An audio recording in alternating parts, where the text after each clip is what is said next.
Hello tout le monde, c'est Déborah de Daily Debbie et j'espère que vous allez bien.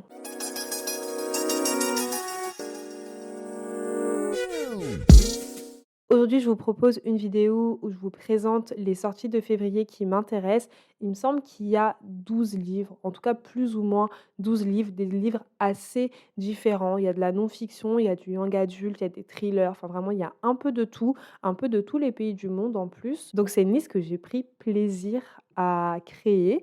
Bref, je vous propose de ne pas perdre plus de temps. Avant de commencer la vidéo, comme d'habitude, n'oubliez pas de liker la vidéo et de vous abonner à la chaîne si ce n'est pas encore fait. Sur ce, prenez votre thé, votre café ou un truc à grignoter et on y va. Alors, je commence ma sélection avec Je ne suis pas là de Lise Spitt qui sort le 1er février aux éditions Actes Sud. C'est un thriller dans lequel on va suivre un couple, donc Léo et Simon, qui sont très heureux. Ils vivent ensemble depuis maintenant 10 ans, tout va bien, c'est l'amour fou entre eux.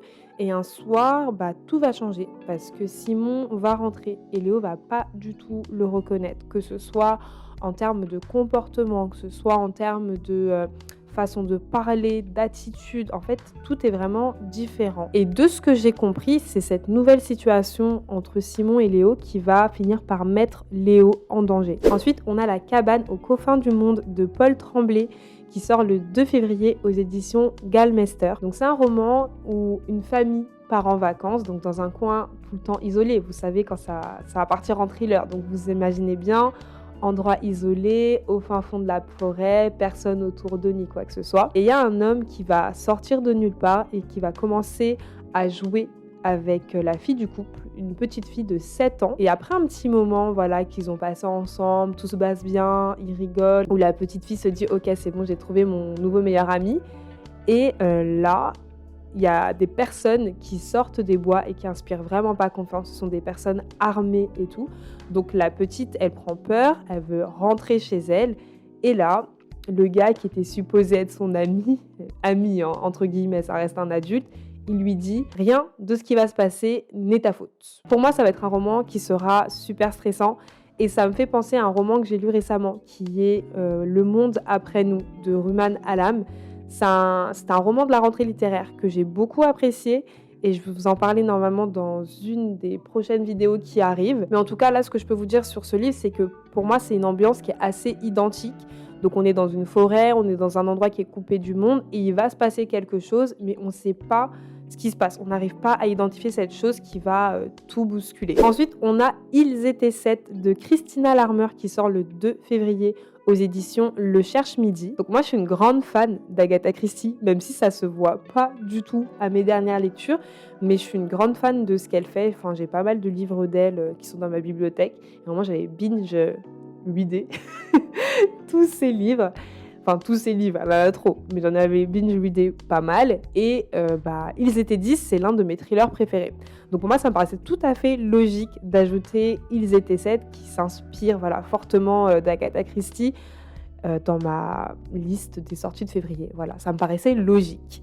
Donc on va suivre Alicia. Alicia qui est une grande fan de polar et elle souhaite partager sa passion avec d'autres personnes et elle va créer un club de lecture. Le truc, c'est que lors de la première séance de ce club de lecture, il va y avoir une tentative de meurtre. Après ça, il y aura une personne qui va disparaître et donc les gens vont comprendre assez rapidement que ils sont en danger. Donc il faut mener l'enquête et sûrement que la personne qui leur en veut, ou en tout cas qui semble leur en vouloir parce que elle veut les tuer, est sûrement un membre de ce club de lecture. Ensuite, on a La mort de Vivek Oji de Akwake Emezi qui sort le 9 février aux éditions Gallimard. Alors là, c'est un livre avec lequel je vais commencer avec un petit trigger warning quand même parce que je pense que ça va parler de transphobie ou en tout cas qu'il y aura de la violence autour d'une personne qui se questionne sur son identité.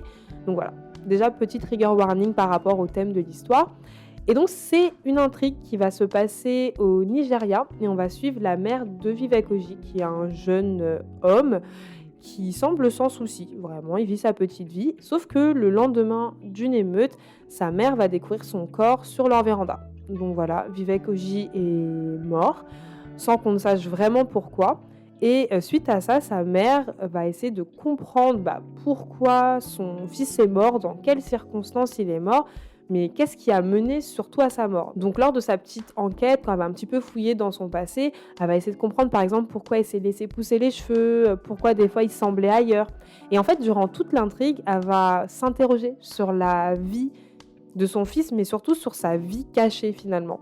Donc je pense que c'est vraiment un roman qui va parler d'identité et que ça va aussi permettre de comprendre les difficultés qu'ont les personnes de la communauté queer lorsqu'elles évoluent dans une société ou dans une famille qui leur est totalement hostile. Ensuite, on a American Dream de Min Jin Lee qui sort le 14 février aux éditions Charleston. Alors là, franchement, c'est le livre que je ne savais pas que j'attendais parce que je ne savais pas du tout que Min Jin Lee avait écrit un autre roman. J'avais beaucoup aimé son premier roman à être publié en français, donc Pachinko, c'était, il me semble, il y a 2 ans maintenant. Et j'ai l'impression que là, ce livre s'intéresse un peu au même thème. Donc, on va parler d'immigration et on va surtout parler des conséquences que l'immigration peut avoir sur toute une famille. Et donc, dans American Dream, on va suivre Kaze, qui est une fille d'immigrés coréens.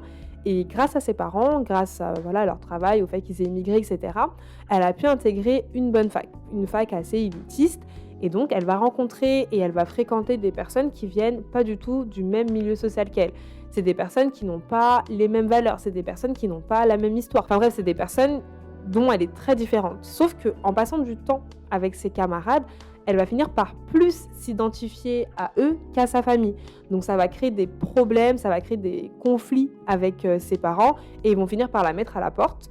Sauf que quand Kazé va se retrouver à la rue, ça va pas être un moment où on va se remettre en question ni quoi que ce soit. Là, Kazé va se dire qu'elle veut intégrer cette classe privilégiée, qu'elle va avoir autant de pouvoir, qu'elle va avoir autant d'influence et de biens matériels que les personnes qu'elle fréquente à la fac. Enfin bref, c'est un livre qui m'intéresse et qui me fait pas mal penser à Ivy de Suzy Young que j'avais lu en 2021.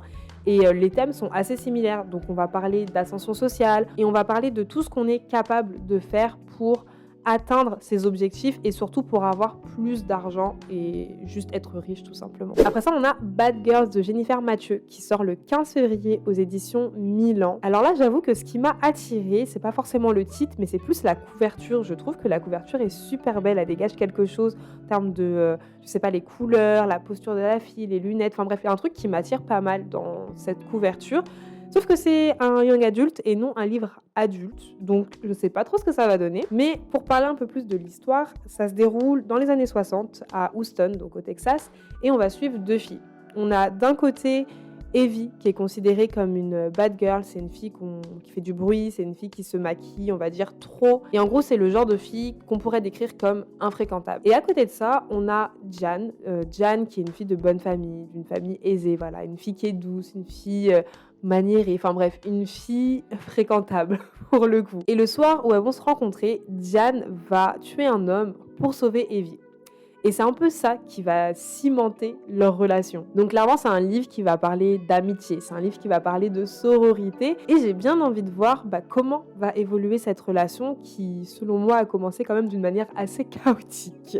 Ensuite, on a Le Passe-Partout de Masako Togawa qui sort le 15 février aux éditions de Noël. Donc là, c'est un thriller, c'est une histoire avec une enquête, une histoire avec un mystère à résoudre.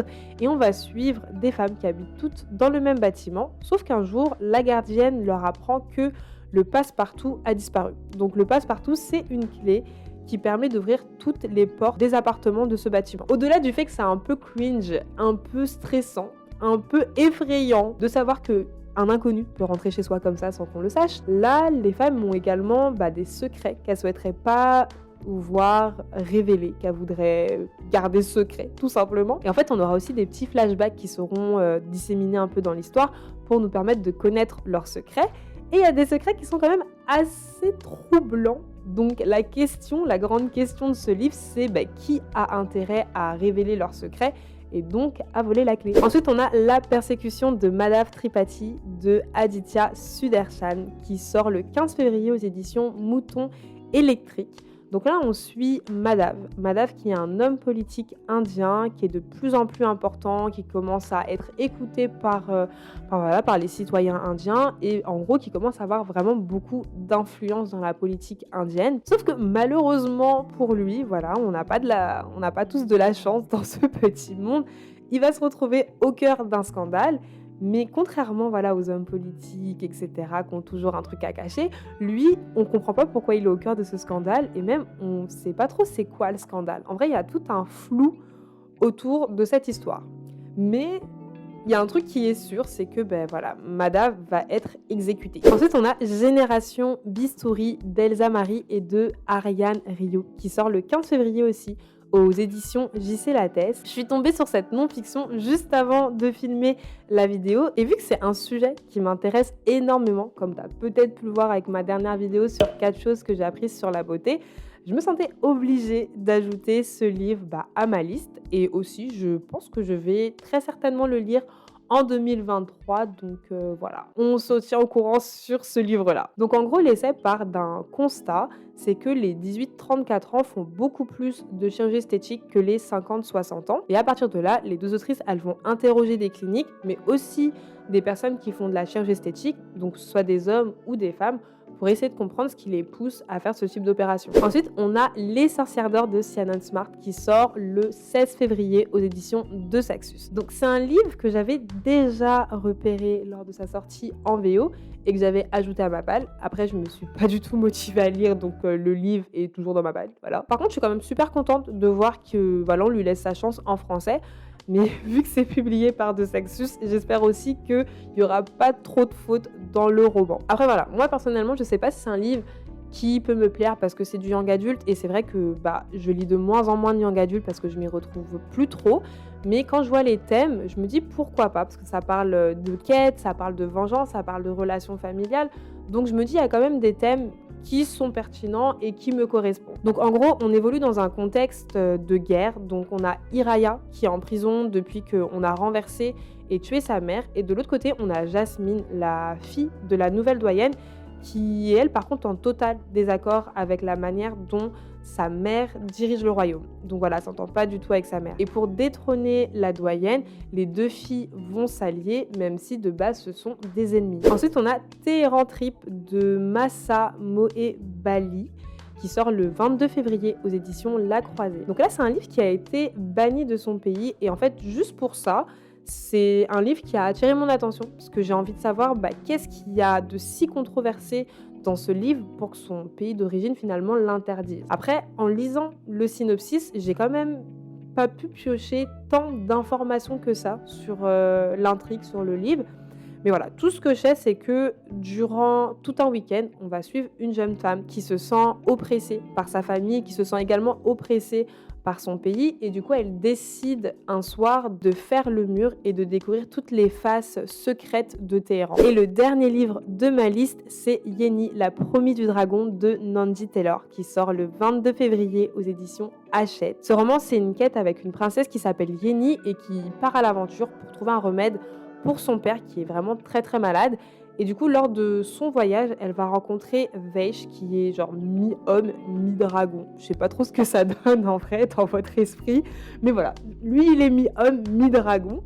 Et donc j'imagine qu'il y aura peut-être une sorte de romance entre les deux. Enfin, je sais pas du tout où ça va mener cette histoire, mais vu que c'est de la fantasy et que c'est du young adulte, j'imagine qu'il y aura de la romance dans l'air. Mais en tout cas, les deux vont s'allier pour trouver un remède au père de Yenny. Clairement, c'est pas le type de roman que j'ai l'habitude de lire. C'est un roman que je pense même je ne vais pas lire. Mais voilà, il y a une héroïne noire, c'est du young adulte, c'est de la fantasy. Je l'ai pas forcément vu sur les réseaux sociaux, mais je pense que ça peut intéresser certaines personnes qui vont, j'imagine, regarder cette vidéo. Bref, c'est tout pour les sorties de février qui m'intéressent. Dis-moi en commentaire le roman qui t'intéresse le plus dans ma liste, ou sinon, si tu veux juste m'aider un petit peu avec l'algorithme, tu peux mettre en commentaire l'emoji pile de livres, parce que voilà, je vous ai passé une pile de livres, donc en commentaire, on peut mettre également l'emoji pile de livres. Bref, si t'es encore là, c'est que la vidéo t'a plu, donc n'oublie pas de liker la vidéo et de t'abonner à la chaîne si ce n'est pas encore fait. Sur ce, on se dit à la prochaine, je vous envoie des cœurs sucrés, tchuss!